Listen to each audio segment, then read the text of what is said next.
বল সব ভালো? হ্যাঁ রে সব ভালো, তোর সব ভালো তো? হ্যাঁ রে সব ভালো। কেউ ঠকঠক করছে না? হ্যাঁ রে কেউ ঠকঠক করছে, দাঁড়া দেখে আস। হ্যাঁ কি হয়েছে? ম্যাম আপনার একটা অর্ডার এসেছিল আপনার অ্যামাজন থেকে পার্সেল 1200 টাকা, আপনি ক্যাশ অন ডেলিভারি দিয়ে দিন। কিন্তু আমার তো কোনো অর্ডার ছিল না। কিন্তু ম্যাম আমি অ্যাড্রেসটা দেখলাম এটাই আপনার অ্যাড্রেস। যদি আপনার এটা অর্ডারটা চাই না তাহলে আপনি আপনার ফোনে একটা ওটিপি আসবে, সেই ওটিপিটা আমাকে বলবেন, আমি অর্ডারটা ক্যান্সেল করে দেবো। ওটিপি দাঁড়া। ওই খাবার দিনিস আমি এটা 10 টাকা সেট করে দেবে দিনিস। আরে কিচ্ছু হবে না, আপনি লিখুন 7212।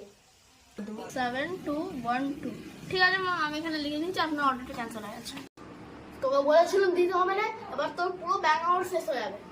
দাঁড়া, আমার তো ব্যাংকে জিরো ব্যালেন্স, আমার কোনো পয়সাই নেই, তো কাটবে কি করে?